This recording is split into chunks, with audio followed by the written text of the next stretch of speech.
Seguimos la ronda. Ahora va a actuar el señor Benigno Escalante. Adelante, Escalante, ¿cómo le va?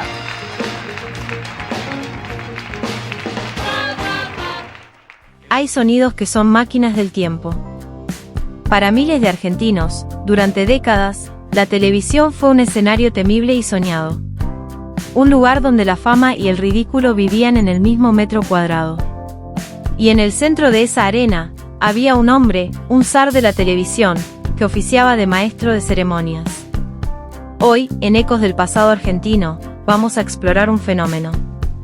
Un programa que, visto hoy, parece surrealista. Si lo sabe, cante. Para entender Si lo sabe, cante, primero hay que entender a su creador. Porque el programa era él, Roberto Ernesto Galán. Nacido en Buenos Aires en 1917, Galán no fue un improvisado. Antes de ser la cara del entretenimiento popular, fue una voz. En los años 30 y 40, fue locutor en Radio El Mundo y Radio Belgrano. De hecho, en 1943, fue uno de los fundadores de la Sociedad Argentina de Locutores. Pero la vida de Galán no fue solo radio y estudios. En los años 50, su vida tomó un giro casi cinematográfico. Viajó a París, cantó tangos en Brasil, donde fue dueño de una boate en Río de Janeiro, y hasta vendió películas argentinas en Argelia. Y es en esta época donde su fama de Celestino se mezcla con la historia grande. Aquí es donde nace la gran confusión de su biografía. Por un lado, existe la leyenda popular, que el propio Galán se habría enorgullecido de contar, de que él fue el hacedor del encuentro entre Juan Domingo Perón y Eva Duarte en el Luna Park, en 1944. Sin embargo, la historia más documentada, y la que sostienen historiadores como Joseph Pace, apunta a otra mujer, y a otro tiempo, al exilio. Fue en Panamá, en 1955, donde Galán sí frecuentaba a Perón. Y es allí donde los rumores fundados dicen que le presentó a la bailarina María Estela Martínez. Isabelita.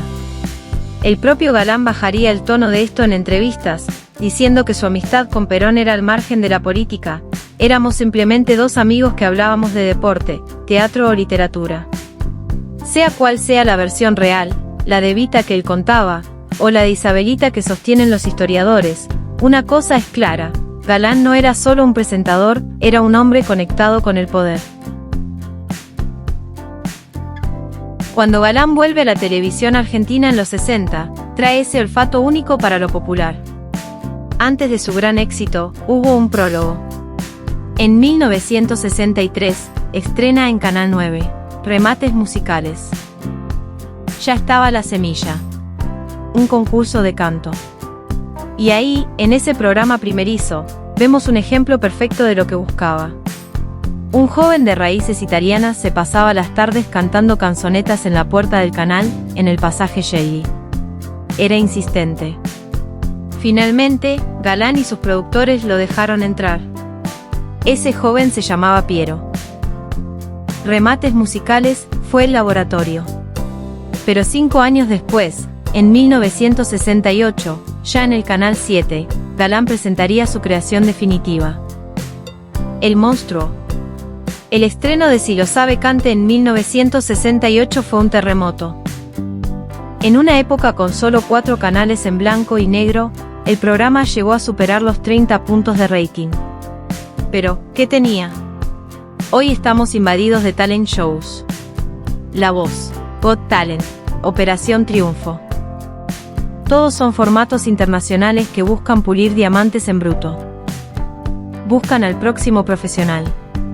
Si lo sabe, cante era exactamente lo opuesto. No era un talent show. Era un reality show antes de que existiera el término. El objetivo no era encontrar una estrella. El objetivo era cumplir la fantasía de Andy Warhol. Darle a cualquier persona sus 5 minutos de fama. Era el sueño del barrio llegando a la pantalla. La gente se agolpaba en la puerta del canal. Muchos pasaban la noche entera ahí solo para conseguir un lugar. No en la tribuna. En la fila de participantes. Y acá estaba la clave, no había pruebas vocales. La selección no la hacía un jurado de cantantes. La hacía, en sus últimas etapas, Alicia Passeri, productora y esposa de Galán. No buscaba afinación. Buscaba carisma, simpatía o algo llamativo. El programa era en esencia profundamente inclusivo. Cualquiera podía estar ahí. Claro, hubo excepciones notables. Una joven de 14 años llamada María Graña debutó ahí. Y la leyenda urbana dice que hasta un irreconocible y muy joven Charly García se presentó. Pero ellos eran la excepción. La regla era el aficionado. Quiero aprovechar esta pausa para felicitar a la comunidad. Les dejé una adivinanza en la pestaña Comunidad sobre este video, y hubo 3 personas que la sacaron al toque. Así que, tal como lo prometí, los créditos y un saludo enorme para @MarinaLecuona, @AndroidTV y @MimosTejidos. Gracias por participar. Si te gusta este viaje al pasado y cómo desenterramos estos ecos, te pido que le des me gusta a este video y te suscribas ahora si todavía no lo hiciste. Me ayudas un montón a seguir rescatando estas historias.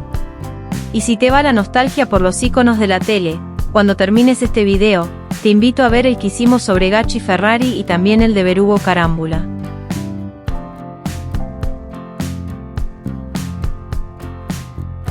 A diferencia de los shows modernos, donde el público está en penumbras, Galán hacía generosas barridas de cámara mostrando a la tribuna. La gente venía de zonas alejadas del conurbano, y ese ser enfocado era parte del premio. Buenas tardes, señoras, buenas tardes, señores. Por el Canal 11 y con el gusto de todos los días, otra edición de Si lo sabe, cante. Venga el aplauso, a ver las barras, a ver las barras. ¡Vamos! A ver esa juventud. ¡Vamos, la gente linda! Este es el querido público de Si lo sabe, cante. El participante, mientras tanto, subía al escenario.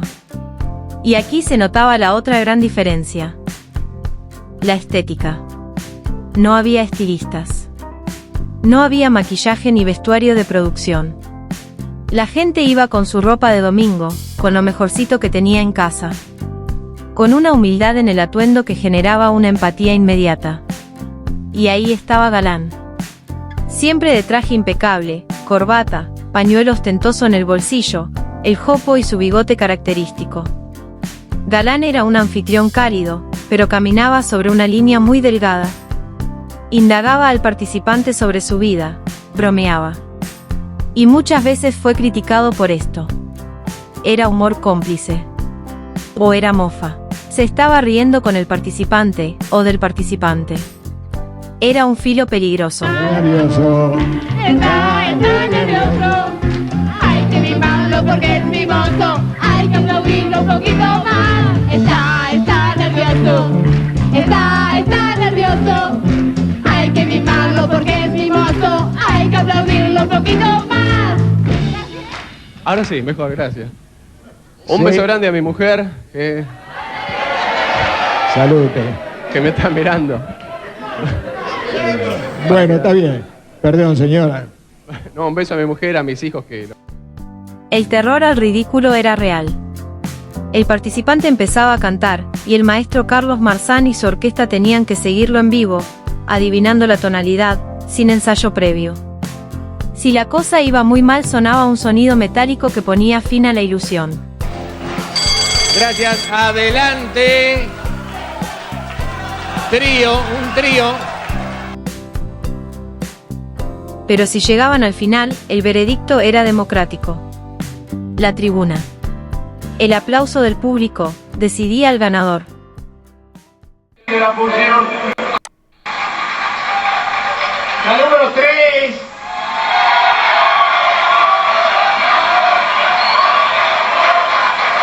Número 5. Número 7. Y número 9.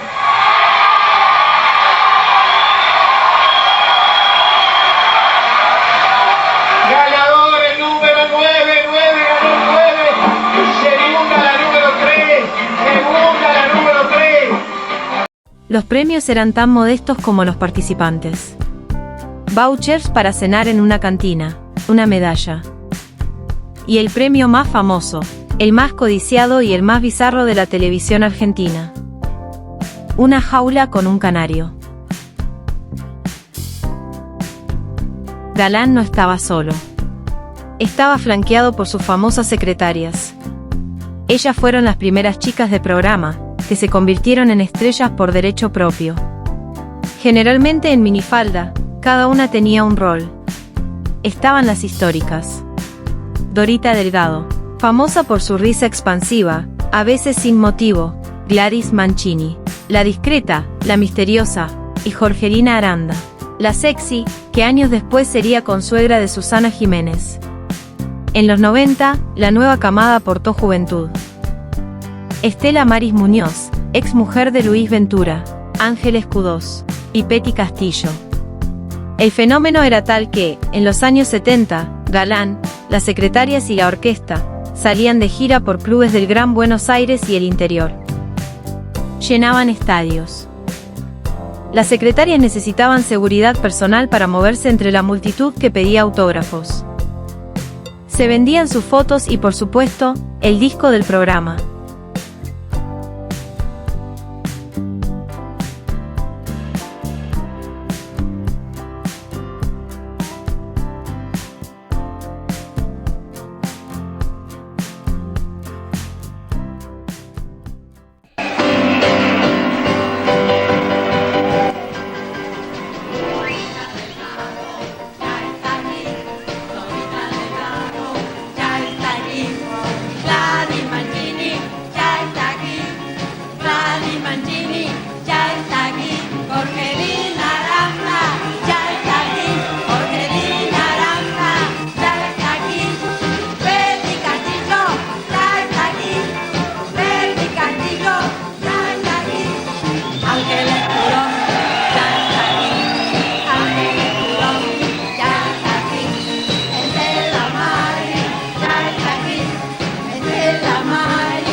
Si lo sabe Cante, fue un camaleón.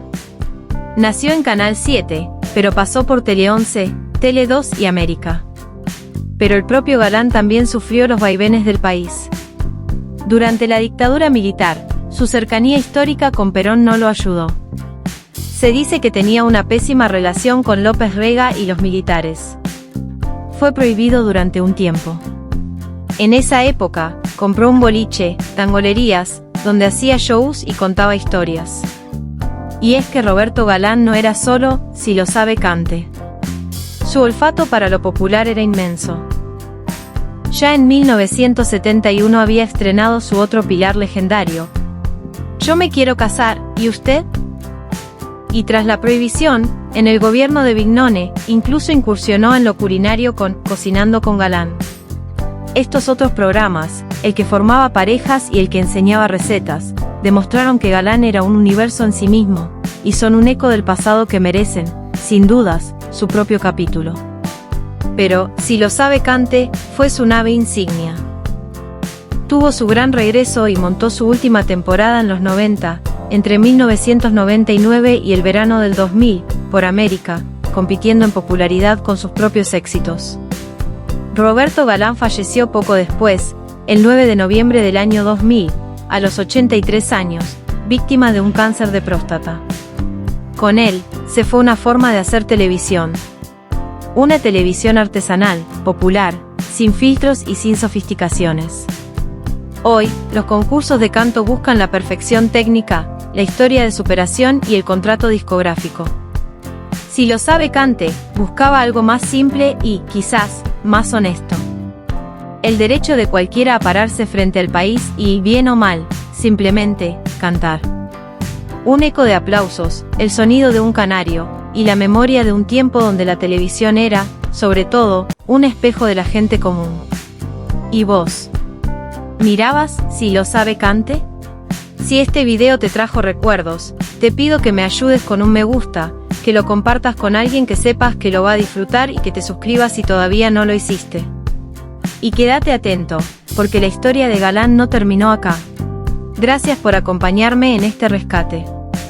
Hasta el próximo Eco del Pasado.